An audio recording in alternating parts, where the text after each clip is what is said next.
Selamat sejahtera, nama saya Myron John dengan nomor matriks P1566764. Dalam ini, saya akan membentangkan topik kajian kami iaitu pengurusan grafik. Ahli kumpulan kami ialah Fatihah Nurliana binti Zainal, Nadila Anak Anting, Lai Wan Yi, Nur Ain binti Samsudin, Nurul Syahira binti Akbar, Justina Ngu Kezin, Fatin Izati Syamimi binti Shastri, Wong Zhen Zhen. Pembahagian tugas kami adalah pembentang sebanyak 2 orang, iaitu saya dan Nadila, manakala yang lain membuat penulisan. Untuk pengenalan, saya akan menyentuh kepentingan integrasi antara kemahiran interpersonal dan kemahiran berfikir dalam pendidikan kontemporari. Kedua-dua elemen ini mempengaruhi secara langsung perkembangan sosial, emosi, kognitif, dan sosial pelajar. Guru berperanan sebagai fasilitator dalam membimbing murid berfikir secara kritis dan kreatif melalui interaksi yang berkesan, sekaligus menyokong pemikiran aras tinggi. Seterusnya, kemahiran berfikir kritis dan kreatif membolehkan pelajar menganalisis, menilai, dan mencipta idea baru. Pengurusan grafik seperti peta minda, carta alih, dan rajah organisasi berfungsi sebagai medium visual yang bukan sekadar menghubungkan idea, malah menyusun hujah secara sistematik. Ini meningkatkan motivasi dan kefahaman pelajar. Selepas itu, kemahiran interpersonal merujuk kepada keupayaan berkomunikasi, bekerjasama, dan membina hubungan positif. Guru memerlukannya untuk menyampaikan maklumat dengan jelas, mengurus emosi, memberi motivasi, dan menangani konflik. Murid yang memiliki kemahiran ini lebih mudah terlibat dalam pembelajaran kolaboratif dan mencapai pencapaian akademik yang lebih baik. Akhirnya, melalui integrasi antara kemahiran interpersonal dan berfikir dalam pengurusan grafik, pelajar berpeluang mengalami pembelajaran yang holistik. Mereka bukan sahaja menyusun maklumat secara visual, tetapi juga belajar bekerjasama, berkongsi pendapat, dan membuat refleksi. Grafik digunakan sebagai strategi pedagogi yang bermakna bukan sekadar hiasan bagi melahirkan pelajar yang seimbang dari segi intelek, emosi, dan sosial. Untuk konsep asas pengurusan grafik dalam konteks pendidikan merujuk kepada proses yang sistematik untuk merancang, membina, dan mengurus elemen visual bagi menyampaikan maklumat secara berkesan. Ia berfungsi sebagai alat bantu pembelajaran yang sangat berguna, terutamanya dalam memudahkan kefahaman maklumat kompleks melalui visual seperti carta, peta minda, rajah, dan infografik.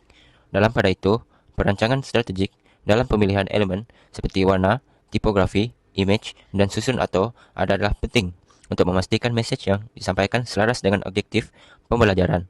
Pendekatan ini bukan sahaja meningkatkan tumpuan dan motivasi pelajar, malah memperkukuh kefahaman mereka. Selain itu, aktiviti penghasilan grafik secara kolaboratif membuka ruang untuk mengasah kemahiran interpersonal serta kemahiran berfikir aras tinggi seperti analisis, penilaian, dan kreativiti.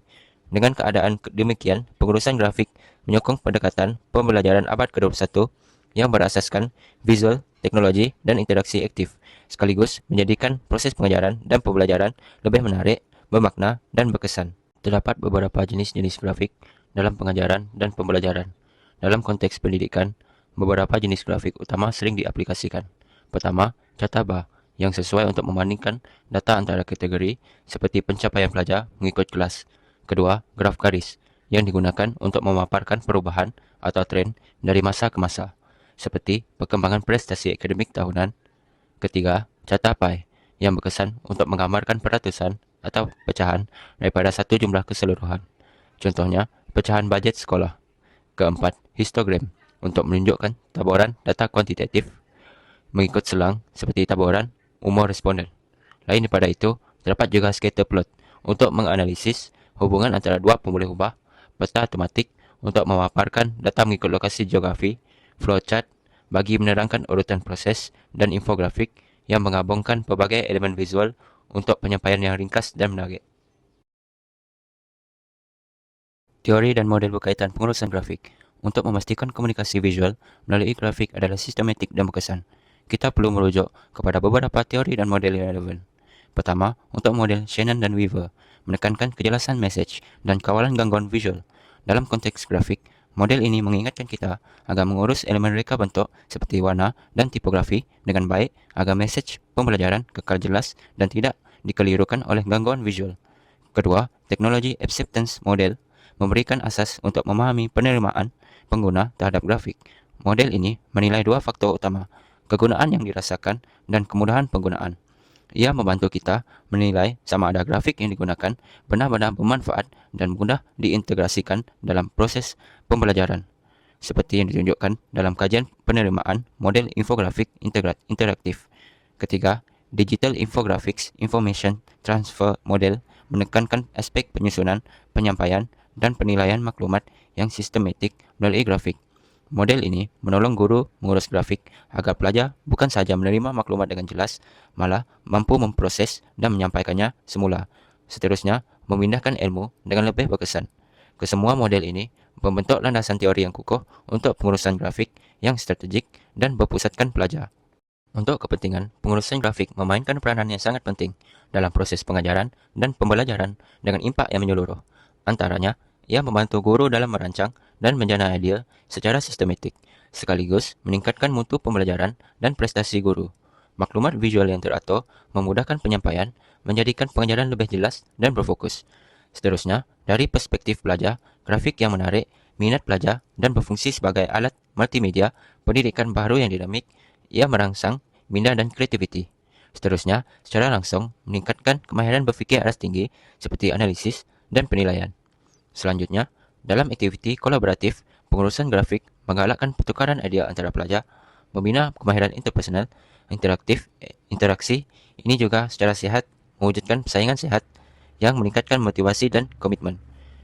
Akhirnya, kelebihan praktikal yang ketara ialah ia menjimatkan masa. Maklumat kompleks dapat diringkaskan dan dipaparkan dengan pantas, memudahkan proses pembelajaran dan ulang kaji. Secara kesimpulannya, pengurusan grafik bukan sekadar alat bantu mengajar, tetapi satu komponen kritikal yang menyokong pembelajaran holistik dari aspek kognitif, interpersonal, dan emosi, sekaligus melahirkan pelajar yang kreatif, kritis, dan bersedia menghadapi cabaran pendidikan abad ke-21. Seterusnya ialah strategi pengurusan grafik. Dalam dunia pendidikan abad ke-21, guru bukan lagi penyampai maklumat semata-mata, tetapi sebagai pemudah cara untuk membantu murid membina pemahaman sendiri melalui pelbagai pendekatan pembelajaran. Pemilihan grafik mesti selaras dengan objektif pembelajaran. Jenis grafik yang berbeza sesuai dengan tujuan berbeza. Sebagai contoh, cetak alir untuk proses, graf bar ataupun pie untuk data. Pemilihan grafik yang tepat meningkatkan kefahaman dan prestasi murid. Itu adalah menurut IARAT 2021. Kemudian, grafik yang tidak sesuai boleh menyebabkan kekeliruan pelajar. Seterusnya ialah reka bentuk grafik yang jelas dan menarik, penting untuk penyampaian mesej. Perlu seimbang dari segi warna, saiz teks dan penekanan maklumat utama. Itu dalam menurut Malamed 2014. Apabila terlalu banyak warna atau susun atur berserabut mengganggu fokus belajar, tajuk, label dan simbol juga perlu jelas supaya maklumat mudah dikenal pasti. Seterusnya ialah grafik perlu digabungkan dengan PDPC yang berpusatkan pelajar, menyokong pembelajaran etis seperti kooperatif inquiry dan juga penyelesaian masalah. Pelajar juga boleh menghasilkan sendiri grafik seperti infografik dan juga peta konsep. Visual juga dapat membantu pelajar dalam memahami konsep kompleks secara sistematik. Seterusnya ialah teknologi digital yang memudahkan penghasilan dan pengurusan grafik. Aplikasi seperti Canva, Pictochart, MyMister dan juga PowerPoint juga dapat membantu guru dan murid untuk berkreativiti. Alat digital juga dapat meningkatkan tumpuan dan kefahaman pelajar terutama dalam pembelajaran maya seperti platform Google Classroom dan juga Microsoft Teams bagi memudahkan perkongsian dan juga penilaian grafik. Seterusnya ialah aplikasi pengurusan grafik dalam PDP. Secara definisi, penggunaan alat dan teknik visual seperti peta minda, carta dan grafik untuk menyusun serta mengurus bahan PDP. Dan objektif utamanya ialah untuk membantu guru menyampaikan ilmu dengan lebih jelas, menarik, mudah difahami oleh murid dari berbagai aras. Dan impak pada abad ke-21 ianya dapat meningkatkan daya ingatan dalam jangka masa panjang, memudahkan pemahaman konsep rumit serta menggalakkan pemikiran kritis dan juga kreatif. Terdapat 3 aplikasi yang popular. Yang pertama adalah technical dan juga proses, Microsoft Visio dan juga Lucidchart. Sangat sesuai untuk mata pelajaran STEM dan juga RBT bagi membina carta alir, diagram teknikal dan juga rajah proses yang tersusun. Yang kedua ialah kreatif dan juga visual. Yang paling sesuai adalah Canva, Google Slide dan juga MyMister. Dan aplikasi ini dapat menghasilkan infografik, poster dan slide yang menarik visual dan juga memudahkan pembinaan peta minda digital. Yang ketiga adalah bagi kolaborasi dan juga konsep. Yang paling sesuai adalah Google Classroom dan juga Padlet. Murid boleh mereka bentuk tugasan visual dan juga berkongsi hasil kerja secara masa nyata ataupun real time. Seterusnya ialah cabaran dan isu dalam pengurusan grafik. Pengurusan grafik memainkan peranan besar dalam menjadikan bahan pembelajaran lebih menarik, jelas dan mudah difahami dalam era pembelajaran digital. Namun, terdapat beberapa cabaran utama yang dihadapi oleh pendidik.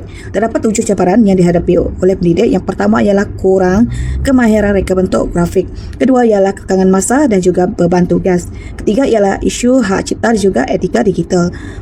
Yang keempat adalah integrasi grafik dengan reka bentuk. Yang kelima ialah kualiti dan konsistensi grafik. Yang seterusnya ialah penilaian keberkesanan grafik, dan yang terakhir ialah perkembangan teknologi pesat. Seterusnya ialah cadangan penambahbaikan. Cadangan penambahbaikan yang pertama adalah penggunaan konsisten dalam PDP. Ianya diterapkan dalam pengurusan grafik yang secara berterusan. Ianya juga membantu pelajar dalam menyusun idea dan juga memahami konsep yang diajar. Sebagai contoh iaitu dalam peta alir yang digunakan dalam membuat karangan. Kemudian seterusnya ialah peta minda untuk mata pelajaran sains. Yang seterusnya ialah latih tubi yang berterusan. Ulangan adalah membantu ingatan dalam jangka masa yang panjang. Kemudian pelajar juga boleh melukis semula peta konsep selepas PDP dijalankan, dan ianya juga dapat membantu mengukuhkan pemahaman isi penting.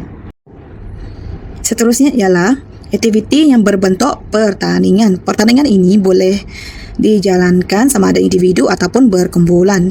Nah, ini adalah dapat menggalakkan kreativiti dan juga kerjasama serta dapat meningkatkan motivasi pelajar. Ganjaran juga boleh diberi sama ada daripada CJ ataupun markah tambahan. Dan cadangan yang seterusnya ialah bengkel dan juga penggunaan aplikasi digital.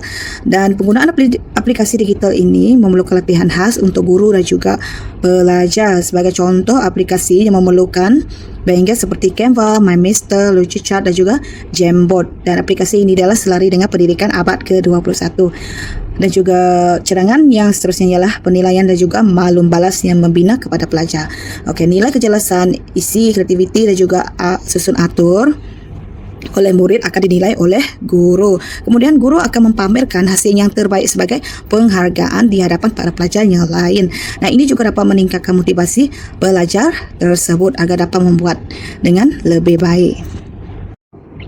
Seterusnya ialah kajian lepas. Kajian lepas yang telah digunakan ialah kesan penggunaan grafik terhadap kualiti bahan pengajaran digital pada tahun 2023. Kajian lepas yang seterusnya itu adalah pada 2018 yang bertajuk keberkesanan kepenggunaan grafik berkomputer sebagai alat bantu bahan mengajar dalam kalangan pelajar reka bentuk dan juga teknologi. Seterusnya ialah kajian lepas pada tahun 2025.